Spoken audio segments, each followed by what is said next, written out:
पर्यावरण अध्ययन। पर्यावरण अध्ययन की अपनी कक्षा में समूह क्रियाकलाप का निर्माण करते हुए आप निम्नलिखित विचारों में से किसका ध्यान रखेंगे?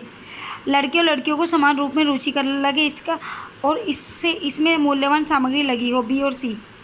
निम्नलिखित सभी कथन पर्यावरण अध्ययन में सामूहिक रूप से क्रियाकलाप में संलग्न शिक्षकों और विद्यार्थियों के पक्ष में तर्क प्रस्तुत करते हैं, केवल एक कथन को छोड़कर कि प्रौढ़ों के समर्थन से बच्चों को अपनी क्षमता से अधिक ज्ञान के निर्माण में सहायता मिल जाए, ये नहीं करता। समूह कार्य से पर्यावरण अध्ययन कर रहे बच्चों की सामाजिक व्यक्तित्व विशेषताओं के आकलन के लिए निम्नलिखित में से कौन सा उपकरण सर्वाधिक उपयुक्त होगा? मौखिक प्रश्न। नेक्स्ट, नीचे पौधों के बारे में बच्चों के कुछ सहजानुभूत विचार दिए गए हैं, इनमें से कौन सा विचार वैज्ञानिक दृष्टि से ठीक है? कुछ सब्जियां फल होती हैं, ये ठीक है। कक्षा 4 की एक शिक्षिका ने अपने विद्यार्थियों से कहा, कुछ वयोवृद्ध लोगों से यह पूछिए कि जब वे जवान थे तो क्या उन्होंने कुछ ऐसे पौधे देखे जो आजकल नहीं दिखाई देते? उपरोक्त प्रश्न के पूछे जाने पर निम्नलिखित में से किस कौशल के आकलन की संभावना नहीं है? प्रयोग की। चर्चा की भी है, प्रश्न पूछना की, अभिव्यक्ति की है, प्रयोग की नहीं है। एक शिक्षक प्रत्येक बच्चे को अपने घरों की रद्दी सामग्री से कुछ उपयोगी वस्तु बनाने को कहता है। शिक्षक का शैक्षणिक अभिप्राय नहीं है कि कक्षा के श्रेष्ठ विद्यार्थियों के बारे में निर्णय करना, ये नहीं है। कूड़े से बनी श्रेष्ठ वस्तुओं की प्रदर्शनी आयोजित करना, ये भी है। बच्चे में सृजनशीलता का विकास करना, ये भी है। बच्चों के पुनः चक्रण, पुनः प्रयोग को, रूपांतरण को समझने देना, ये भी है। निम्नलिखित प्रश्नों को पढ़िए। मैंने क्रियाकलाप की योजना कितनी अच्छी बनाई है? मैंने योजना का अनुसरण कितना अच्छा किया? मेरी शक्तियाँ क्या थी? मुझे सचमुच कठिन क्या लगा? उपरोक्त दिए गए 4 प्रश्नों के प्रकार के प्रश्नों के उत्तरों से होगा कि बच्चों और शिक्षकों दोनों का स्व आकलन। नेक्स्ट, पर्यावरण अध्ययन की पाठ्य पुस्तक में प्रयुक्त भाषा बच्चे की दिन प्रतिदिन की भाषा से समृद्ध होनी चाहिए। नेक्स्ट, एक शिक्षक अपने विद्यार्थियों को विभिन्न वस्तुओं के चित्र देता है और उन पशुओं पर रंग भरने को कहता है जो हमारे घरों में नहीं रहते। इस क्रियाकलाप का उद्देश्य है सृजनात्मकता का विकास करना, अवलोकन का विकास करना, वर्गीकरण कौशल का विकास करना, तीनों है। पर्यावरण अध्ययन के पाठ्यक्रम जिसमें 6 उप विषयों के चतुर्दिक निर्मित किया गया है में पौधे और पशुओं को जानबूझकर परिवार और मित्र उप विषय के अंतर्गत सम्मिलित किया गया है।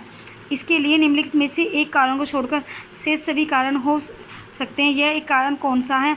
विद्यार्थियों को विज्ञान के दृष्टिकोण से पौधों और पशुओं को समझने में सक्षम बनाना।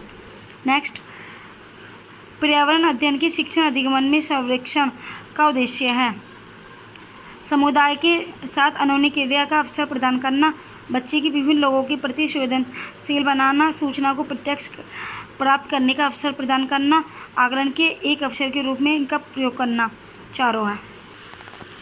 शिक्षक द्वारा प्रदर्शित एक कटोरे में पानी उबालने और उसका वाष्पीकरण हो जाने के प्रयोग को देखने के बाद 7-8 वर्ष के बच्चों के द्वारा दिए गए इस उत्तर का प्रकार है। पानी गुम हो गया, कटोरे ने पानी सोख लिया, आग ने पानी पी लिया, भगवान ने पानी लिया। ये क्वेश्चन, ये उत्तर बच्चों और उनके विचारों के बारे में क्या बताते हैं? कि वाष्पीकरण के बारे में बच्चों के विकल्पी विचार हैं। नेक्स्ट, शिक्षक को इन उत्तरों का सामना किस प्रकार करना चाहिए? उनके विचारों तक पुनः पहुंचने के लिए एक चर्चा प्रारंभ करें। नेक्स्ट, वाष्पीकरण विषय पर बच्चों की विविध सोच का आकलन करने के लिए निम्नलिखित में से कौन सा प्रश्न एक नमूना हो सकता है? कि क्या होता यदि जल चक्र होता ही नहीं? नेक्स्ट, निम्नलिखित में से कौन सा राज्य जम्मू और कश्मीर के पड़ोसी राज्य है? जम्मू और कश्मीर के पड़ोसी राज्य हैं हिमाचल प्रदेश और पंजाब। नेक्स्ट, सही, मनाली में पत्थर या लकड़ी से बने ढालू छतों वाले घर। राजस्थान में मिट्टी के घर जिनकी छतें कटीली झाड़ियों से बनाई जाती हैं। असम में बांस के खंभे पर बने ऊंचे उठे हुए घर। लद्दाख में पत्थर के बने घर जिनकी फर्श और छतें लकड़ी की बनी होती हैं। नेक्स्ट, पशुओं की त्वचा पर विविध पैटर्न डिजाइन उस जलवायु के कारण होते हैं जिनमें वे रहते हैं। पशुओं की त्वचा पर डिजाइन उनकी जलवायु के कारण होते हैं। जो व्यक्ति जंगल में कम से कम 25 वर्षों से रह रहे हैं उनका उस जंगल भूमि पर और उनके में पैदा होने वाली वस्तुओं पर अधिकार है। यह जनादेश किसके द्वारा दिया गया था? जंगल अधिकार अधिनियम 2007 के द्वारा। निम्नलिखित में से मच्छरों द्वारा फैलने वाले रोगों का समुच्चय कौन सा है? डेंगू, मलेरिया और चिकनगुनिया है। घटपर्णी पौधा नेपेथिन्स है। मेंढकों, कीड़े मकोड़े और चूहों को चालाकी से फंसाकर खा जाता है नेपेथिन्स। नीचे दिए गए खाद्य पदार्थों के किस समुच्चय में लोहा सबसे प्रचुर मात्रा में होता है? आंवला, पालक और गुड़। आंवला, पालक और गुड़ में सबसे प्रचुर मात्रा में होता है लोहा। हमारे देश के लगभग सभी भागों में मिर्च का उपयोग भोजन पकाने में किया जाता है। हमारे देश में मिर्च को लाने वाले व्यवसायी थे मिर्च को दक्षिण अफ्रीका से पुर्तगाली लेकर आए थे भारत में। नेक्स्ट, निम्नलिखित में से कौन सा पक्षी कैक्टस पौधे के बीच के कांटों के बीच अपना घोंसला बनाता है? फाख्ता कैक्टस पौधों के कांटों के बीच अपना घोंसला बनाता है। नेक्स्ट, किसी पशु के विषय में नीचे दिए गए विवरण को पढ़िए और उस पशु को पहचानिए। यह भालू जैसा दिखता है परंतु भालू नहीं है। यह दिन के लगभग 17 घंटे वृक्ष की शाखाओं से उल्टे लटक कर सोता है। यह जिस वृक्ष पर रहता है उसी की पत्तियां खाता है। यह लगभग 40 वर्षों तक जीवित रहता है। सलाद।